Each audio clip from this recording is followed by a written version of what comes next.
Donc je suis parapsy. Et c'est la première année, je crois, que le mouvement Spirit, la fédération Spirit, a jugé bon d'être avec nous. Donc c'est la fédération Spirit française. Et donc il y a plusieurs groupes dans cette fédération qui se relaient tous les jours et qui visent à montrer la richesse de ce mouvement et de ses aspects. Fatima, elle représente un groupe qui est le groupe Association Spirit Internationale Thérèse d'Avila à Paris. Et je vais parler aussi au nom de la Fédération Spirit française. D'accord. Et vous, alors Anita, vous représentez un centre un centre spirit où on vient régulièrement. Voilà. On vient régulièrement, un centre spirit à Vincennes, en Île-de-France, qui s'appelle Association parisienne d'études spirites, APOS.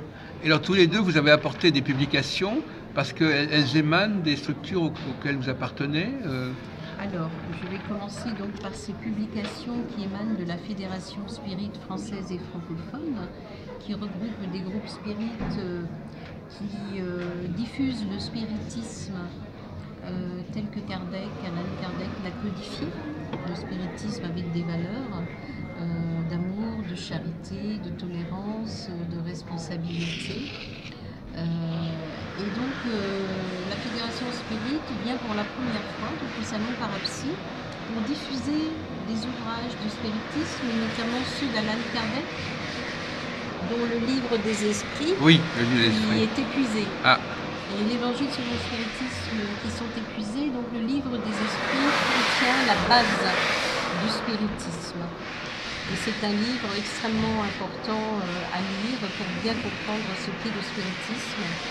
Et il y a d'autres ouvrages d'Alan Kardec qui sont sur le stand. Il y a des ouvrages de Léon Denis qui a continué le travail d'Alan Kardec, ainsi que les livres. Alors Léon Denis, l'au-delà de la survivance de l'être, après la mort, deux ouvrages très importants et très intéressants à lire. Gabriel Boulan, qui s'est occupé de la partie scientifique du spiritisme, et qui a donc écrit un de ses ouvrages, La réincarnation. Mais il en a écrit d'autres, L'évolution animique. Il s'est beaucoup occupé des phénomènes scientifiques du spiritisme. Et puis des ouvrages aussi de Chico Xavier, qui a été un médium humble et très prolifique. Il a écrit. Donc ça s'est publié chez des éditions qui sont. Alors il y a des éditions différentes. Il y a les éditions Vermeer, il y a les éditions du Seuil. Conseil Spirit. Ce sont des éditions qui sont spécialisées, plus ou moins Vermeer, oui, c'était un éditeur spécialisé. Là, il y a aussi les éditions Filman, qui sont des Spirit, une maison d'édition Spirit, qui édite en mettant à portée des gens les livres d'Alan Kardec. Il y a aussi les éditions du Seuil, Conseil Spirit International, et qui font vraiment des prix. Grâce à l'aide du Brésil pour que ces ouvrages soient accessibles. Le Brésil apporte son soutien au mouvement spirit français. Oui, parce qu'au Brésil, Anita en parlera tout à l'heure, il y a des millions de spirites. Donc il y a une puissance, il y a il y a des hôpitaux spirites, le spiritisme est vraiment pratiqué, reconnu. Et nous en France, en tout cas, le spiritisme en France est peu connu. Les centres spirites ne sont pas encore suffisamment connus en France. La codification spirit a été élaborée en France par Alan Kardec. Et malheureusement, en France... ça s'est mieux exporté finalement. Ça s'est mieux exporté au Brésil. Les Brésiliens font un énorme travail magnifique, en tout cas pour soutenir les groupes spirites français qui diffusent dans la gratuité, dans le respect de la médiumnité sacrée, et qui essaie de faire connaître le spiritisme aux Français. Alors une explication, ce serait éventuellement l'histoire de la culture brésilienne, c'est ça, de l'histoire du Brésil, l'arrivée, la dimension africaine, je ne sais pas, quelque chose comme ça. Non, pas du tout, Anita Babou. Voilà, justement, qu'est-ce qui fait que le spiritisme a pris racine de manière aussi remarquable au Brésil, à votre avis? Les Brésiliens sont très ouverts. Mais d'où ça vient? vient de sa propre culture parce que nous étions colonisés par des Portugais. Les Portugais, ils s'y mélangeaient rapidement avec les autochtones. Et voilà. Voilà, donc ça c'est une chose qui est culturelle.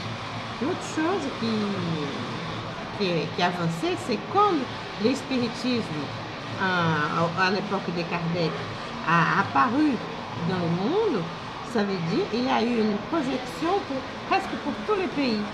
Mais en arrivant au Brésil aussi, il est toujours pris des élites. Il n'a pas pris les peuples. D'accord. D'accord. Donc c'est depuis aux années 30 qu'il a eu au Brésil un travail de la Fédération Espírita brésilienne de relier les centres dans cet immense pays.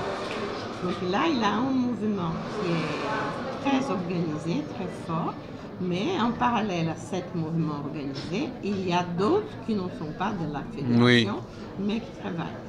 La différence, c'est que c'est au Brésil, c'est un pays qui la tradition catholique était très forte. Oui.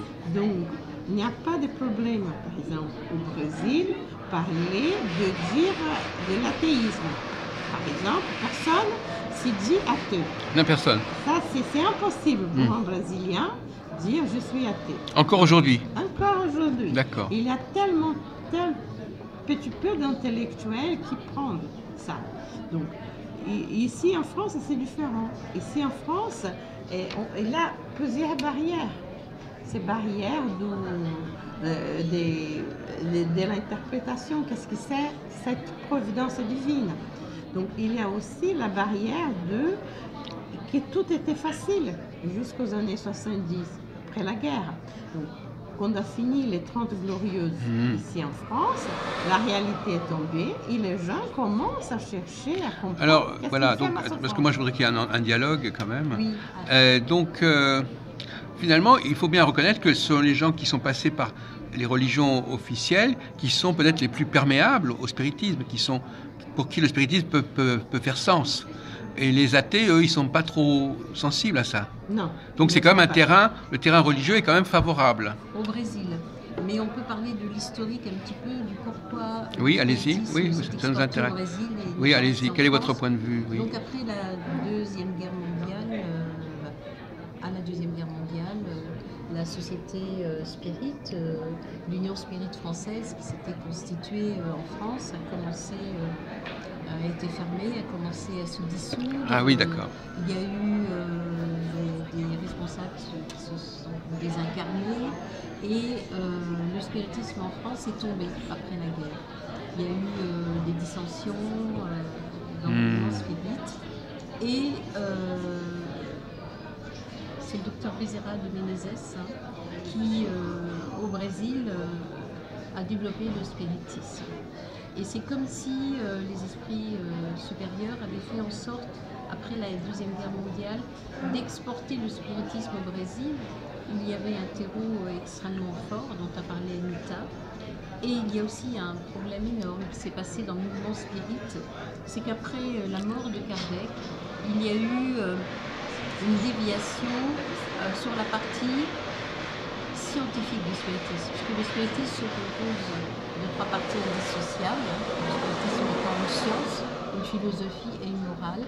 L'aspect moral a été relégué et au spiritisme, au Brésil, donc cet aspect moral a été développé par le docteur Bezerra de Menezes et d'autres. La charité s'est développée, alors qu'en France, c'était des expériences scientifiques, de matérialisation métapsychiques. Et les biens spirites ont été spoliés et l'Institut métapsychique international a pris la place de la maison des spirites. Et le spiritisme est devenu, on va dire, transformé par des parapsychologues. Voilà, c'est ça. Voilà, je ne vais pas rentrer dans les détails, mais le mouvement est tombé à ce moment-là. Et au Brésil, il s'est beaucoup développé. Et ce mouvement spirit a été reconstitué en 1985 par Roger Pérez à Tours, très bien, par l'Union Spirit française et francophone. Et nous étions tous dans cette Union Spirit française et francophone. Les groupes se sont développés en France. Alors, il y a de plus en plus de groupes spirit en France. Il y en a Ça essaime. de plus en plus. Oui, ça essaime. On est vraiment là dans un moment de diffusion beaucoup plus grande et de regroupement des spirites. Ouais.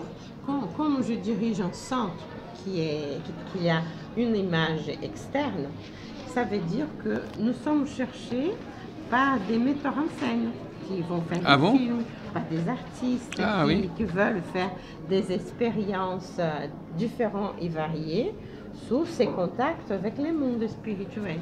Nous sommes aussi cherchés par des chercheurs qui viennent des États-Unis, qui souhaitent comprendre comment on fonctionne, quel est notre travail.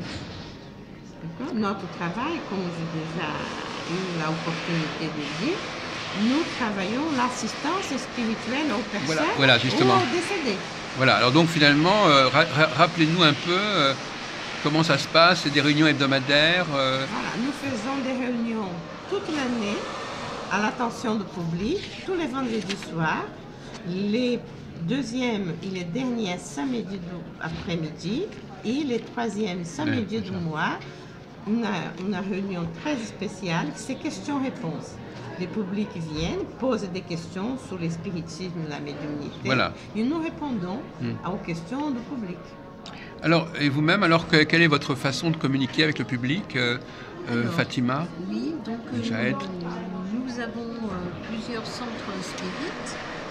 Je suis responsable donc, de la coordination régionale Île-de-France et Centre Val-de-Loire pour la Fédération. Donc il y a une dizaine de centres spirites qui travaillent en commun à Tours, à Paris, en région parisienne, dans l'Est, dans l'Ouest.